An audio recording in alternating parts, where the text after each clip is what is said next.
നമുക്ക് അല്ലാഹു തന്ന ഒരു നേതൃത്വമുണ്ട്. പറയട്ടെ മുഅ്മിനീങ്ങളെ, അല്ലാഹു തആല നമുക്ക് ഹിദായത്ത് തന്ന ശേഷം ആ ഹിദായത്തിന്റെ ശേഷം അല്ലാഹു തന്ന ഏറ്റവും വലിയ അനുഗ്രഹത്തിലൊന്നാണ് സുൽത്താനുൽ ഉലമയുടെ കാലത്തു ജീവിക്കാൻ നമുക്ക് അവസരം കിട്ടിയത്. സുൽത്താനുൽ ഉലമയുടെ പ്രസ്ഥാനത്തിൽ ചേർന്നു നിൽക്കാൻ നമുക്ക് ഭാഗ്യം കിട്ടിയത്. സുൽത്താനുൽ ഉലമയുടെ പ്രസ്ഥാനത്തിന്റെ ഖാദിമീങ്ങളാകാനുള്ള മനസ്സ് നമ്മിലേക്ക് തന്നത്, അവിടുത്തെ അനുയായിയോ ശിഷ്യനോ ആകാനുള്ള അവസരം അല്ലാഹു തന്നത്, അതേ മഹാനായ സുൽത്താനുൽ ഉലമയുടെ കൂടെ നിന്നതിന്റെ പേരിലോ നമുക്ക് ഇന്ന് വരെ തലകുനിക്കേണ്ടി വന്നിട്ടില്ലല്ലോ. എന്നാൽ നമ്മളെ തലകുനിപ്പിക്കാൻ എന്തൊക്കെ പണി ഈ സമൂഹത്തിൽ ഉണ്ടായിട്ടുണ്ട്. നമ്മുടെ അസ്തിത്വത്തെ അടിവേരോട് അറുത്തു മാറ്റാനുള്ള എന്തൊക്കെ ശ്രമങ്ങൾ ഇവിടെ ഉണ്ടായിട്ടുണ്ട്. പിരിച്ചുവിടൽ എത്ര കണ്ടിട്ടുണ്ട്, ഭക്ഷണം മുടക്കൽ എത്ര കേട്ടിട്ടുണ്ട്.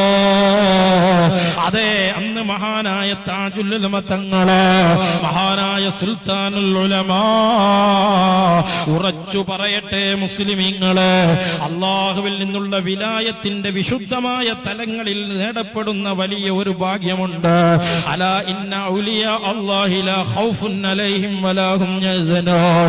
അതേ, അല്ലാഹുവിന്റെ ഔലിയാക്കൾക്ക് ഒന്നിനെയും പേടിക്കേണ്ടതില്ല, ഒന്നിന്റെ പേരിലും അവർ ടെൻഷൻ ആവുകയുമില്ല. അടിവരയിട്ടുകൊണ്ട് മനസ്സിലാക്കിക്കോളോ, മഹാനായ താജുൽ ഉലമ ഈ പണ്ഡിത സമൂഹത്തിന്റെ നവോത്ഥാന ശ്രമങ്ങൾക്ക്, അതേ ഈ പണ്ഡിത പ്രസ്ഥാനത്തിന്റെ നവജാഗരണ സംരംഭങ്ങൾക്ക് നേതൃത്വം നൽകി. അവിടെ ഈ സമൂഹത്തെ അഭിസംബോധനം ചെയ്യുന്ന കാലത്ത് മഹാനായ സുൽത്താനുൽ ഉലമ അതിന്റെ പടയോട്ട കാർമ്മികത്വം വഹിക്കുന്ന കാലത്ത് ഇന്നത്തേതുപോലെയല്ല. അന്നത്തെ നമ്മുടെ ശത്രുക്കൾ വൻമരങ്ങളാണ്. അന്ന് നമ്മുടെ എതിർപക്ഷത്തുണ്ടായിരുന്നത് സകല അധീശാധിപത്യങ്ങളോടെയും അധികാരങ്ങളോടെയുമുള്ള വൻമരങ്ങളും മലകളുമാണ്.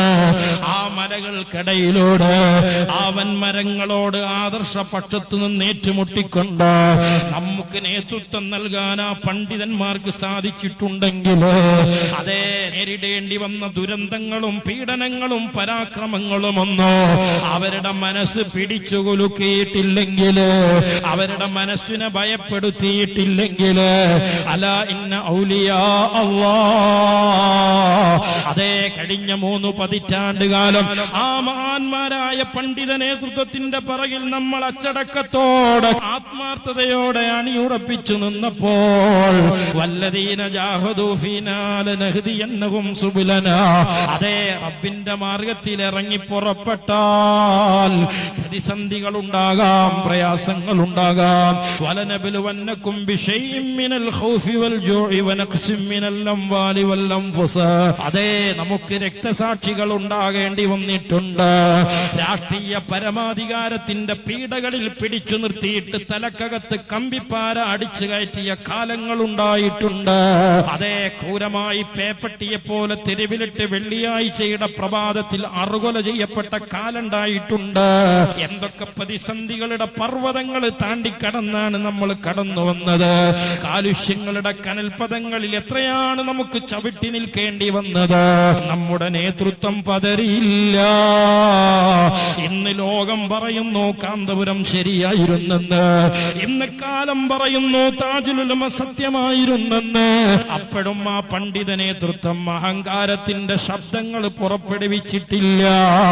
ആരോടും ജയാപരാജയങ്ങളുടെ അളവുകോല് വെച്ച് സംസാരിച്ചിട്ടില്ല.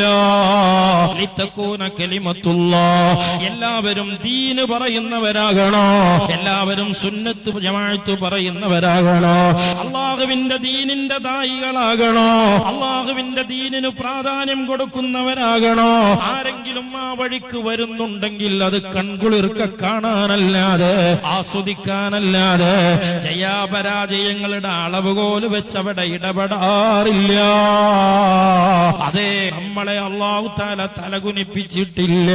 അല്ലാഹു നമുക്ക് പരീക്ഷണം തന്നിട്ടുണ്ട്, പരാജയപ്പെടുത്തിയിട്ടില്ലെന്ന് ഞങ്ങളോട് യാത്ര പറഞ്ഞു പോയ സൗകര്യങ്ങളും സംവിധാനങ്ങളും കുറഞ്ഞ കാലത്ത്, ഒറ്റപ്പെടുത്തലുകളും ഭീഷണികളും നിലനിൽക്കുന്ന കാലത്ത്, കല്ലേറുകളും ആക്ഷേപങ്ങളും കൊടുമ്പിരി കൊണ്ട കാലത്ത് കല്ലേറ് വാങ്ങിയ പ്രവർത്തകരുണ്ട്, ആക്ഷേപങ്ങൾ കേട്ട ആലിമീങ്ങളുണ്ട്. അതിൽ നിന്ന് പലരും മരണപ്പെട്ടു പോയി. അല്ലാഹുവേ അവരുടെ ദറജ ഉയർത്തണേ അല്ലാഹ്.